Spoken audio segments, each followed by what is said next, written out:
we have discussed 5 types of reactions. पूरे हो चुके हैं हमारे 5 तरह के reactions: combination, decomposition, displacement, double displacement and redox. Redox में भी आपको बताया, I've given you 5 definitions, but mainly redox जो होता है, one substance is getting oxidized and another is getting reduced. वहां तक हो चुका है. अब लास्ट टॉपिक जो है वो बचा है हमारा corrosion. Corrosion का मतलब होता है the topmost layer of the metal is being removed. जैसे अगर कोई बच्चा गिर जाता है तो उसकी ऊपर की स्किन जो है वो छिल जाती है, बिल्कुल वैसे ही हमारे मेटल्स में भी ऊपर की जो लेयर होती है, top most surface is being corroded. अब इसको करोड कौन कर रहा है? एसिड्स और टेम्परेचर, दैट इज ह्यूमिडिटी और oxygen, some of these air, moisture and other chemicals and even certain bacterias वगैरह जो माइक्रो ऑर्गेनिजम्स होते हैं, वो भी ऊपर के सरफेस को करोड कर देते हैं. So corrosion means what? It is a process by which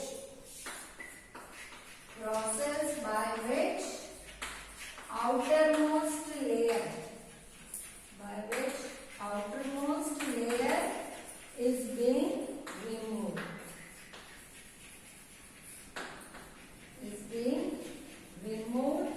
By the action of air, moisture, water, ठीक है, air, moisture and acids and other chemicals. दूसरे कोई chemicals होते हैं. Now corrosion ये जनरली सभी metals का होता है. इवन हमारे स्टील के बर्तन जैसे हम उनको मांजते हैं साबुन से, what we are doing, we are removing the surface. ऊपर की जो लेयर है वो रिमूव होती है और हम कहते हैं कि बर्तन चमक रहे हैं. वो चमक नहीं रहे. Now the inner layer has become the outer layer. Outer layer तो आपने रिमूव कर दिया साफ करके, और अंदर की लेयर जो है वो बाहर आ गई है. ठीक है, तो टॉप मोस्ट लेयर रिमूव करना ही करोशन होता है. करोशन के 3 एग्जाम्पल्स दिए हुए आपके बुक में. सबसे पहला एग्जाम्पल दिया है rusting of iron. Now in this case what happens, rusting of iron में ये देखिए, अगर आपको दिखाई दे रहा है लोहे की ये ट्रायंगुलर फाइल है, ठीक है, इसके ऊपर एक ब्राउन कलर की कोटिंग हो जाती है. तो किसी भी लोहे की चीज पे जब जंग लगता है, हम कहते हैं उसे जंग लगना, rusting of iron. So what happens, iron is converted into iron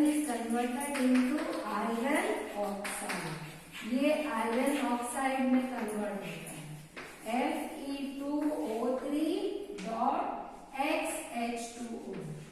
X यहाँ पर लिखा है मैंने एनी मोल्स ऑफ वाटर, कितना भी वाटर मॉलिक्यूल्स ये इसके ऊपर एब्सॉर्ब हो जाता है. So iron metal is getting converted to iron oxide, Fe2O3.XH2O. This is called as rust.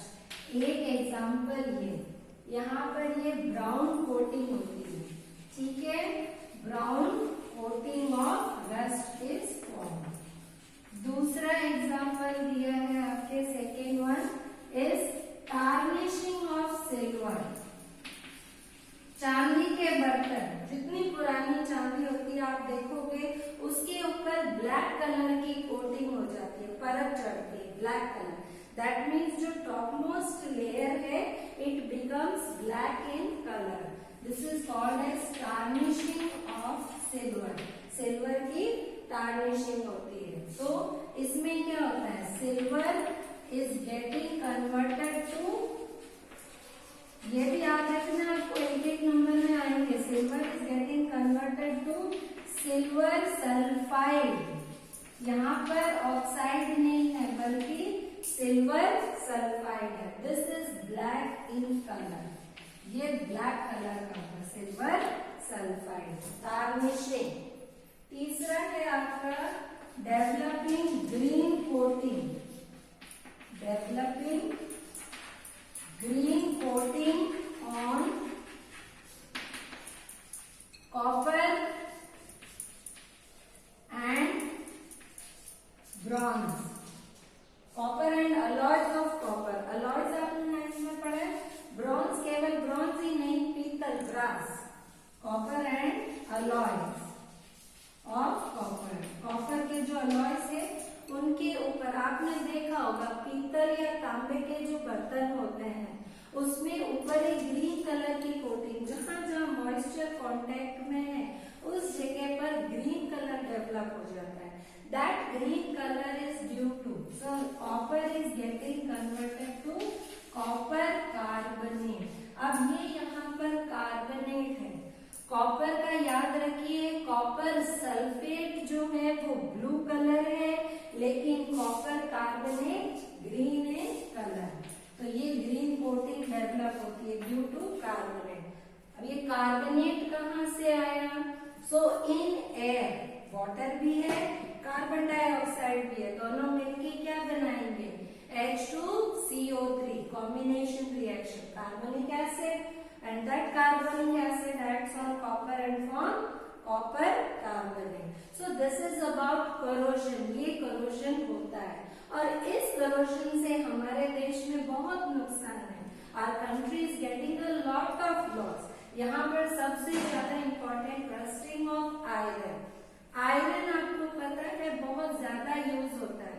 We know RCC. What is RCC? Reinforced concrete cement. आपने देखा होगा मकान बनता है या बिल्डिंग्स बनती है, डैम्स वगैरह जितने भी है उनमें वो लोहे के सरिये पाइप्स लगाते हैं और उसके बाद उसमें कंक्रीट और सीमेंट का मिक्सचर मिलाते हैं. That is called as reinforced concrete cement. तो वो जब लोहे में जंग लग जाएगा तो वो फूलेगा, फूलने से क्या होता है? Buildings are getting damage due to this rusting. So how can we prevent this corrosion? ये corrosion हम कैसे रोक सकते हैं? So next है हमारा methods of preventing corrosion. corrosion को रोकना. So methods of prevention of corrosion.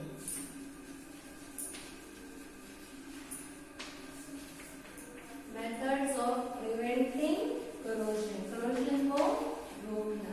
corrosion को हम कैसे रोक सकते हैं? सबसे पहले हम क्या करते हैं? उसे पेंटिंग. कोई भी लोहे का आर्टिकल होगा उसके ऊपर आप देखोगे सबसे पहले रेड ऑक्साइड लगाते हैं, उसके ऊपर पेंट कर देते हैं. पेंट करने से the contact between the air and the iron article is remove. There is no contact, कोई कॉन्टैक्ट नहीं होता उसमें. So first one is painting. या फिर हम उसपे ऑयल लगा दें, या फिर आप देखोगे दुकान में जो शटर होते हैं ऊपर से नीचे बंद करने वाले, उसमें शटर की साइड्स में ग्रीस लगाया जाता है. So painting, oiling and greasing में प्रिवेंट corrosion. corrosion रोका जा सकता है. दूसरा है method by coating of zinc. Coating of zinc, iron के ऊपर जिंक की कोटिंग परत चढ़ा देते हैं. This method is called as galvanisation. इसको हम कहते हैं गैल्वेनाइजेशन. तो जो भी हमारे ये आयरन के आर्टिकल्स है उसको हम कहते हैं जीआई पाइप्स. पानी के जो पाइप्स होते हैं आपने देखा होगा वो प्योर आयरन के नहीं है बल्कि जीआई पाइप्स है. तो गैल्वेनाइज्ड आयरन पाइप्स ये है. तो गैल्वेनाइजेशन, इवन हम जो देखते हैं आजकल जो बॉक्स आते हैं, पेटी, बक्सा भी सफेद चद्दर का आता है, लोहे का ही है लेकिन सफेद चद्दर का. तो सफेद चद्दर जो है वो आपका जीआई गैल्वेनाइज्ड आयरन होता है. तीसरा इलेक्ट्रोप्लेटिंग, उसके ऊपर कोई दूसरे मेटल की परत चढ़ाना, इलेक्ट्रोप्लेटिंग. या फिर हम कर देते हैं अलॉय, लोहे की बजाय स्टील में जंग नहीं लगता तो steel is an alloy of iron. Alloying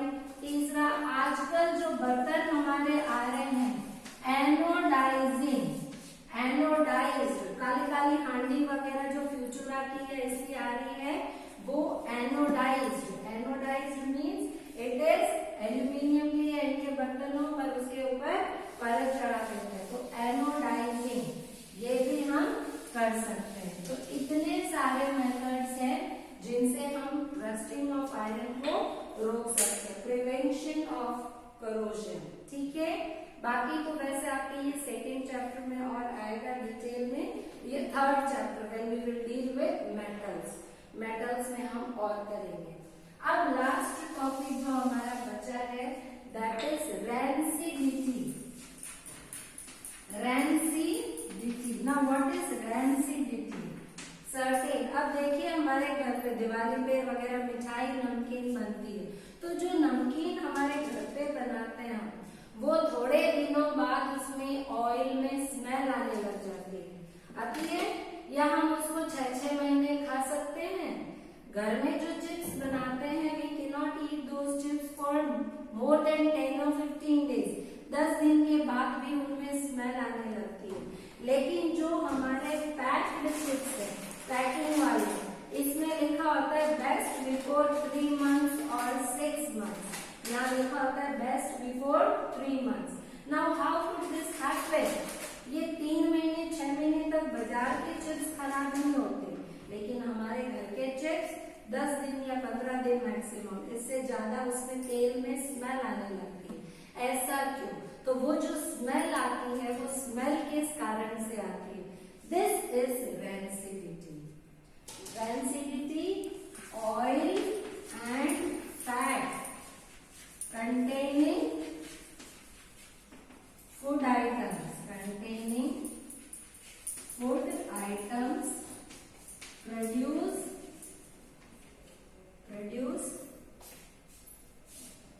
foul। foul का मतलब है bad smell and taste due to oxidation, due to aerial oxidation, air के कारण, due to oxidation। This process is called as rancidity। तो कोई भी oil and fat containing food items होंगे, थोड़े दिन बाद उनमें अजीब सी स्मेल आने लगती है, this stinks, bad smell is produced, this is called as rancidity. अब इसे कैसे रोके? रैंसिडिटी को भी प्रिवेंट करना है। हम नहीं चाहते कि रैंसिडिटी को, फूड को प्रिजर्व करना। सोचिए अगर ये कंपनियां ऐसे बनाने लगे और 10 दिन तक इनके चिप्स ना बिके तो क्या होगा? They will get a lot of loss, खूब सारा लॉस हो जाएगा। So we are just doing some methods to prevent rancidity. ये रैंसिडिटी रोकने के लिए कुछ करते हैं। अब ये क्या करते हैं, कौन से मेथड्स अप्लाई करते हैं? तो सबसे पहले कोई भी प्रिवेंशन या preventive measures for rancidity. How can we prevent rancidity? कोई भी चीज खराब हो उसको रोकने के लिए सबसे पहले यूजिंग एयर टाइट कंटेनर्स, हमेशा एयर टाइट कंटेनर्स। घर में देखा होगा मम्मी चिप्स वगैरह या नमकीन बनाती है तो एयर टाइट डिब्बों में डाल के रखती है, या थैली भी होती है तो वो सील वाली थैली जिसको हम सील कर सकते हैं उसमें रखती है ताकि एयर न जाए, और जब हवा नहीं जाएगी तो ऑब्वियस है ऑक्सीडेशन नहीं होगा। ऑक्सीडेशन नहीं होगा तो ऑयल कंटेनिंग फूड आइटम्स खराब नहीं होंगे। तो सबसे पहले तो एयर टाइट कंटेनर्स। सेकेंड, कुछ ऐसी ठंडी चीजें हो जिसमें, तो फ्रूट्स वगैरह तो वो भी खराब नहीं हो, तो उस मिठाइयाँ वगैरह हम कहाँ रखते हैं? Using refrigerators. रेफ्रिजरेटर में डाल दो, फ्रिज में रख दो, जिससे रसगुल्ले, गुलाब जामुन या कोई भी ऐसी मिठाई हो, जनरली आप देखेंगे कि वो फ्रिज में रखते हैं, रेफ्रिजरेटर्स में रख देते, तो भी वो कई दिन तक खराब नहीं होती। हालांकि कुछ दिन बाद तो हो जाती है, but still they are stored in refrigerators. तीसरा मेथड है by using antioxidants. Antioxidant, oxidant